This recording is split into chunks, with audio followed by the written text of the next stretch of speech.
Welcome to the Deep Dive. We're here to break down essential knowledge, extracting the most powerful insights for you. Today, we are zeroing in on something absolutely fundamental in psychiatric nursing.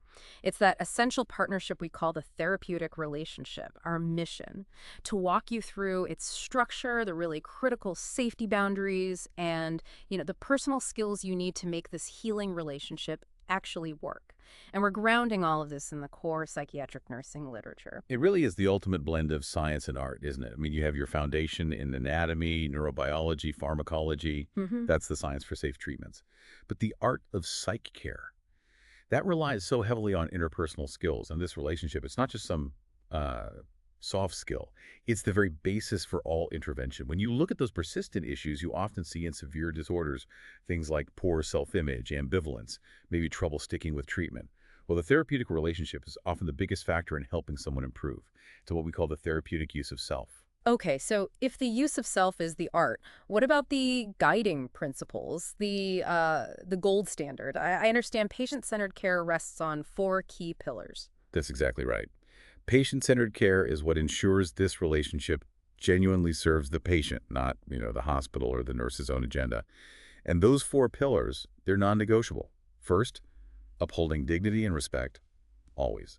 Second, sharing information transparently so the patient really gets what's happening with their care. Third is facilitating participation, often bringing family into the loop. And fourth, achieving real collaboration on every treatment decision. Right. Okay, let's really unpack this core distinction then. Because, when you say relationship, most people jump straight to thinking about friendship. But a professional therapeutic interaction, it's fundamentally different, isn't it? Yeah. Oh, absolutely. Worlds apart. Think about a personal relationship. It's usually a two-way street, right? You get into it for mutual needs. Maybe friendship, shared fun, or just, I don't know, getting stuff done together. Roles can get blurry. You might lend someone cash, give advice. Communication can be pretty superficial sometimes, or shift, depending on the mood. So the therapeutic relationship has to be more like a one-way street. The focus absolutely cannot shift off the patient. Exactly. The focus is consistently solely on the patient's ideas, their experiences, their feelings, period. The nurse is there intentionally using specific counseling techniques. We're talking supportive problem solving here, not deep psychotherapy that's an advanced practice skill. But the goal is enhancing the patient's growth. And the goals are specific, helping them talk about distressing thoughts, providing education, identifying and looking at self-defeating behaviors together. Yeah, and that contrast really hits home when you look at how we might respond to someone in distress. Like if a patient says, I just hate being alone, it hurts so much, a common personal reaction, that reflex, is to kind of minimize it and jump to fixing it. Oh, I know how you feel. Hey, maybe you should try a dating app or get on social media more. It's like giving Google advice and it just shuts down their pain. Right.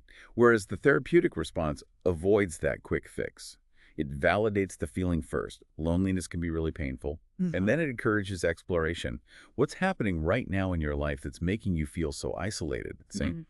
That keeps the spotlight right on their internal world. It invites them to actually talk about the depth of it, the fear, the situation, without feeling judged or, dismissed.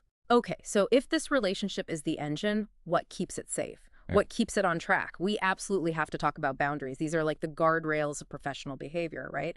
And they exist purely to protect the patient from potential exploitation. And critically, the nurse that's you holds the sole responsibility for maintaining them, because there's always a power difference, even if you're brand new. That responsibility is huge. It means you're constantly assessing your level of involvement. If you picture it like a continuum, maybe you imagine a line, the sweet spot, the therapeutic relationship exists safely in the middle. On one end, you've got under-involvement. That can range from just seeming disinterested, maybe neglectful, all the way to actual abandonment. Dangerous. And on the other end is over-involvement, which is also dangerous, and it's sort of a slippery slope itself. At the less serious end, you have boundary crossings. These might just feel a bit off, not quite right. Sometimes, very rarely. Maybe a brief self-disclosure could support the work, like normalizing anxiety, but they're usually red flags. If you find yourself spending way too much time with one patient, or doing tasks they could easily do themselves, or thinking about them constantly outside of work, you're crossing that line. And then it can escalate. You move towards boundary violations. Now, these are ethically wrong, potentially really harmful, They're characterized by this role reversal, where the nurse's needs, may be emotional, social, even financial, are getting met instead of the patient's. This could be accepting expensive gifts, trying to sway their political views, or talking about their case on Facebook. Big no-nos. And the most extreme violation, of course, is professional sexual misconduct. That's a fundamental breach of trust. It causes severe harm and naturally loss of your license. Okay, but here's where it gets really interesting, I think. What about when boundary blurring isn't conscious? It often comes from these unconscious dynamics, right? What psychology calls transference and countertransference. Exactly. That's often the root cause. So transference, that's when the patient unconsciously redirects feelings, attitudes, maybe behaviors from a significant past figure onto the nurse. Things like a parent, an old boss, an ex-partner. And because the nurse is often seen as an authority figure, these feelings can be really intense. They might idealize you, think you're perfect, or conversely, they might get immediately hostile, saying things like, ugh, you remind me just of my cold, manipulative sister. It's coming from their past, not really about you. And then the flip side is countertransference. That's when the nurse does the same thing, unconsciously displacing feelings from their past onto the patient. The danger isn't having the feeling itself, is it? It's how that feeling might make the nurse act in a way that's not helpful or even harmful to the patient. That's the crucial insight, yes. Having a really strong positive or negative emotional reaction to a patient, that's a huge warning sign for countertransference.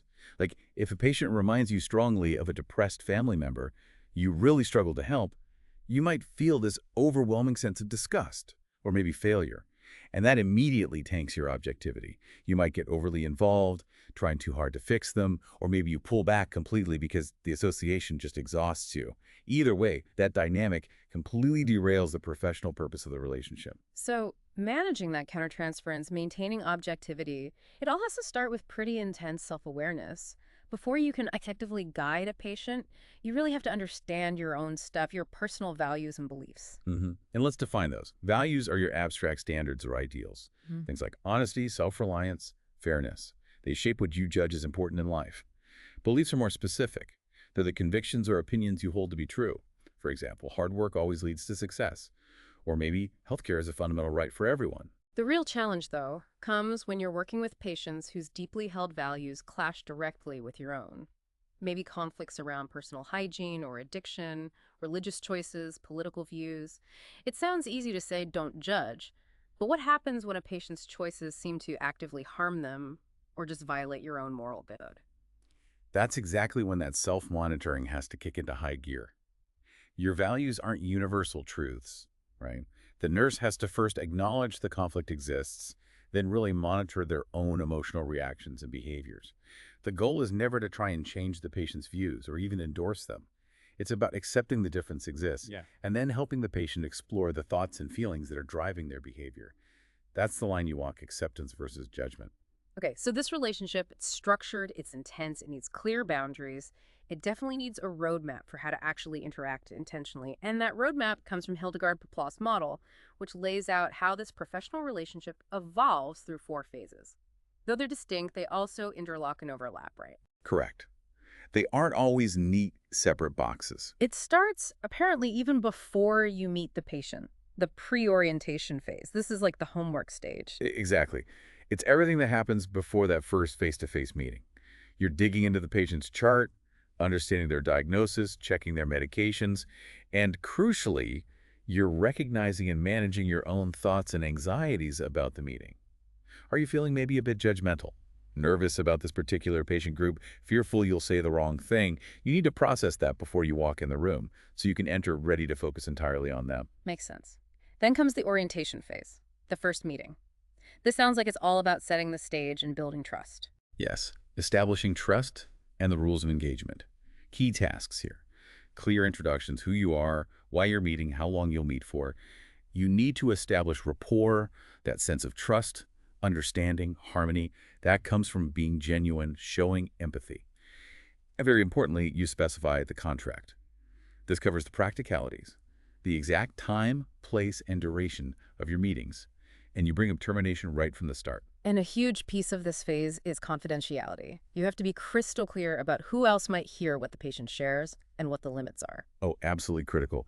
You explain who gets access, usually the supervisor, the Yeah. treatment team, and then you clearly state the legal limits. We're talking about mandated reporting, things like suspected child or elder abuse, or credible threats of serious harm to self or others. Safety trumps confidentiality in those specific extreme cases. And this is where it gets tough sometimes, managing those moments. Like if a patient does threaten suicide, the immediate step is to assess the plan, but then you must tell them that this information has to be shared with the team for safety. No secrets there. Correct. Safety first, always.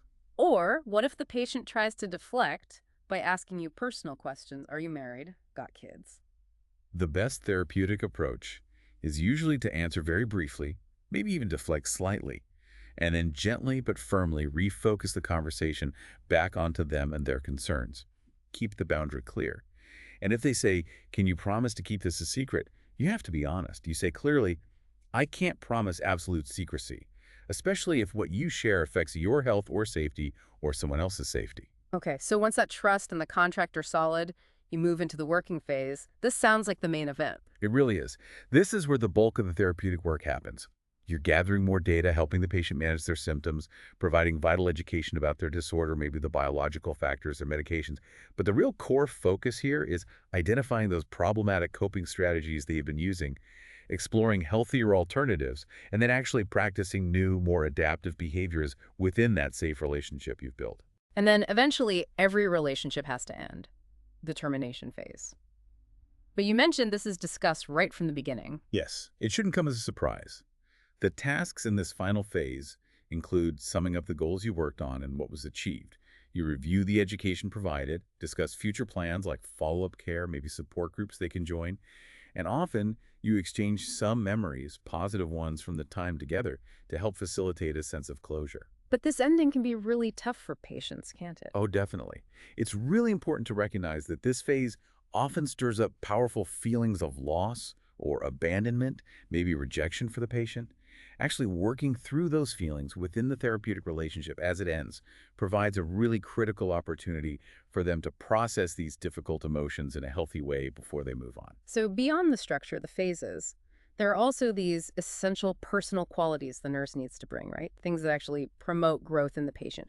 What are those key ingredients? Well, Carl Rogers and others identified some core conditions. The first is genuineness. This means being open, honest, authentic. Basically being real. There should be congruence, a match between what you show on the outside and who you actually are on the inside.